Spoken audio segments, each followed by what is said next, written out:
दुनिया की मौजूदा सूरत हाल पर नजर डालें तो एक तल्ख हकीकत सामने आती है कि उम्मत मुस्लिमा अपनी फिक्री और सियासी खुदमुख्तारी खो चुकी है। वो उम्मत जो कभी इल्म, अदल और क़यादत की अलम बरदार थी, आज वसाइल, अफरादी कुव्वत और ईमान के बावजूद मगरिब के ताबे है। हमारी मईशत मगरिबी बैंकों के निजाम से जुड़ी हुई है। हमारी सियासत और खारजा पॉलिसियां मगरिब के इशारों पर चलती हैं और हमारे फैसले उन्हीं के मुफादात के गिर्द घूमते हैं।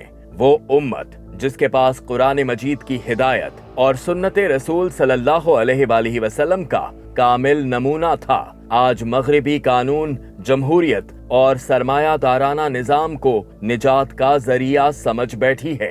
किसी भी इस्लामी मुल्क में बहरान पैदा होता है तो निगाहें अल्लाह की तरफ नहीं बल्कि अमेरिका और यूरोप की तरफ उठती हैं। कतर पर इसराइली जारहियत के दौरान उम्मत के अक्सर हुक्मरान खामोश रहे, लेकिन जब अमेरिका ने मुदाखलत की तो सबने इत्मीनान का सांस लिया। इसी तरह गजा में मुसलमानों के कत्लेआम पर आलमी करारदादों का इंतजार उम्मत की बेबसी और फिक्री गुलामी को जाहिर करता है। कुरान मजीद ने वाज़े ऐलान किया है कि अल्लाह ने काफिरों को मोमिनों पर गलबे का कोई हक नहीं दिया, लेकिन आज हमने खुद अपनी गर्दनों में मगरिब की गुलामी का तौक डाल रखा है। जब खिलाफत उस्मानिया कायम थी तो दुनिया मुसलमानों की हैबत से वाकिफ थी। इस्तांबुल में बैठे खलीफातुल मुस्लिमीन का हुक्म मशरिक से मगरिब तक तस्लीम किया जाता था। उम्मत एक जिस्म की मानंद थी। अगर कहीं कोई मुसलमान तकलीफ में होता तो पूरी खिलाफत उसके लिए ढाल बन जाती थी। मगर खिलाफत के खात्मे के बाद उम्मत टुकड़ों में तकसीम हो गई। सरहदों ने दिलों को जुदा कर दिया और सियासत ने अकीदे की जगह ले ली। आज उम्मत की कमजोरी, जिल्लत और इंतशार का यही सबसे बड़ा सबब है। नबी करीम सल्लल्लाहु अलैहि वसल्लम ने फरमाया, करीब है कि कौमें तुम पर टूट पड़ेंगी जैसे भूखे दस्तरख्वान पर खाने पर टूटते हैं।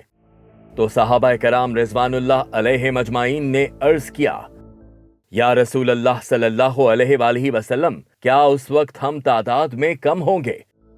तो आप सल्लल्लाहु अलैहि वसल्लम ने फरमाया, नहीं, बल्कि तुम उस वक्त बहुत ज्यादा होगे, मगर तुम्हारी हैसियत सैलाब के झाग जैसी होगी।